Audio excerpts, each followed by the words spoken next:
Borclardan necə xilas olub, bolluq içində yaşaya bilərsən? Əgər bu videonu açıbsansa, böyük ehtimalla həyatında bir yer var ki, illərdir dəyişmir. Pul gəlir, amma tez zamanda hansısa formada xərclənib gedir.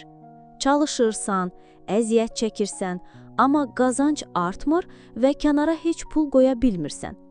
Borclar bağlanmır, sanki görünməz bir əngəl var.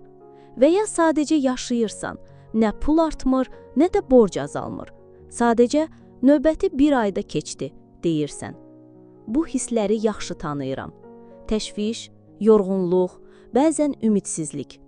Düşünürsən ki, bəlkə də problem məndədir. Amma bu həqiqətən belədirmi? Sən bu vəziyyətdən çıxmaq üçün çox şey etmisən, elə deyilmi?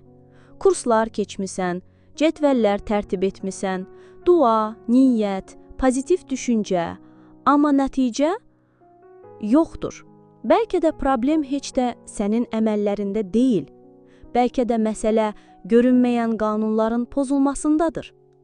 Həyatda hər şey balansla işləyir. Balansın, alma-vermə enerjisinin, enerji axınının, səbəb və nəticənin qanunları var.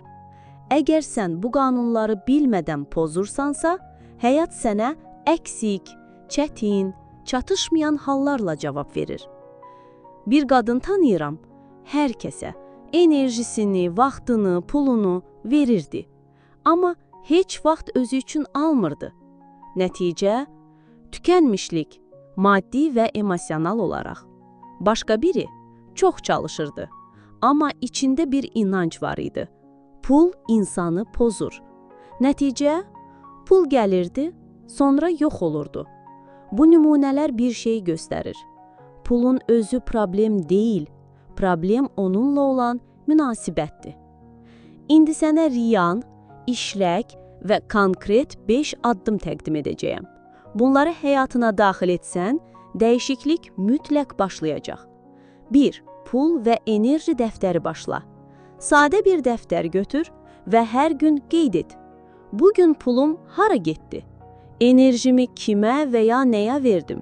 Mən bugün nə aldım, nə qəbul etdim? Bu sənin balansını görməyə və nəyi dəyişmək lazım olduğunu anlamağa kömək edəcək. 2. Pul haqqında inanc sistemlərini yaz. Özünə sual ver. Pul haqqında mən nə düşünürəm? Pul mənim üçün nə deməkdir? Əgər cavablar arasında çətin gəlir, qorxuludur, layiq deyiləm kimi sözlər varsa, bunlar bloklardır. Bu blokların qarşısına yeni inanc yaz. Pul mənim dostumdur. Mən bolluğa layiqəm. Pul asanlıqla və sevgi ilə mənə gəlir. 3. Qəbul etmə məşqi. Hər gün sual ver. Bugün nəyi qəbul etdim? Yaxşılıq gələndə nə etdim? Aldım, yoxsa rədd etdim? Və gündə ən azı bir dəfə öz səsini eşidəcək formada de ki, mən bolluğu və dəstəyi qəbul etməyə hazıram. Bu sənin alma bacarığını gücləndirəcək.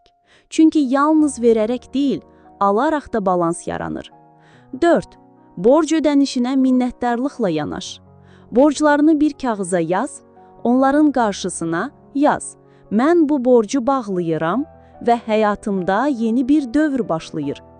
Borcu qorxuyla deyil, niyyətlə bağlamaq enerjini dəyişir. Pul sənə daha rahat gəlir. 5.